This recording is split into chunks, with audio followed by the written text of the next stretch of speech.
A great pitch is the number one way to get seen. A terrible one is not only going to make you not get booked on a podcast, it could hurt your reputation. In this video, I'm going to cover exactly what you need to know to get your pitch seen, get it opened, and start getting booked on the podcast you want to be on.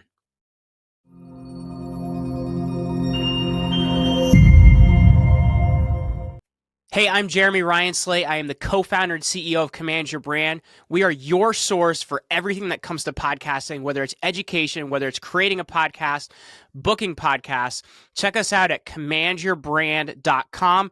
A reminder, if you're new to this channel, hit the subscribe button below, smash that like button, and share us with your family and friends.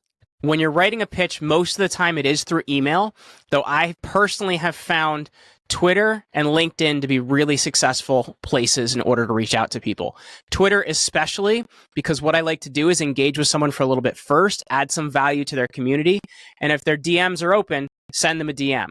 Make it very personalized to them, keep it short and keep it sweet. But if you're writing a pitch and you're writing it in email, let's go over what that looks like. So when you're writing a pitch, I have a couple different subject lines on my pitch. Sometimes if I'm stumped on a subject line, I'll throw it in the chat GPT, I'll tell it what I'm looking for, and I'll help it to create a better subject line that may impact. But here I have three different options. And you want to remember when writing a subject line, this is the number one thing that's going to get someone to open your email.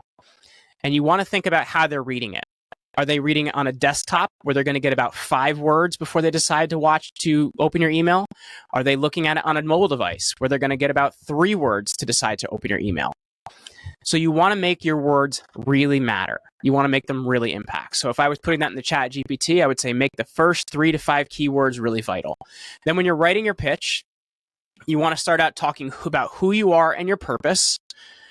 And then you can go into exactly what you can teach that person's audience. Because you want to think about when writing a pitch, how is the host going to receive it? Because they don't want to be promotional. They don't care about selling your book. They want to respect their audience and they want to make an impact. And I guess just to add to this, what I'm telling you today comes from hosting 1,100 interviews as a host and being on well over 500 interviews as a guest. So I've seen both sides of this. You want to focus on what someone can learn, and that's something a host is really going to like when they see that in the pitch. And you want to close in asking, can we set something up? Do you think this would be a value of your audience? That's your initial pitch. Now, when you're following up on a pitch, I find that you want to follow up within 3 to 7 days. And what I like to do is when reaching out to a show, do 3 rounds of follow-ups in order to make sure that I'm getting out there enough. And I'll follow up with my tracking sheet, put the date things were done. If any communication has happened, I'll put it in there.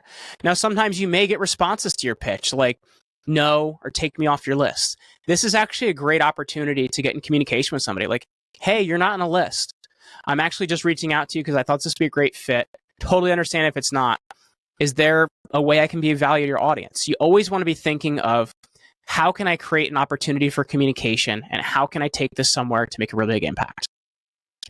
Something that's going to be really important once you have your show booked is having the right type of assets.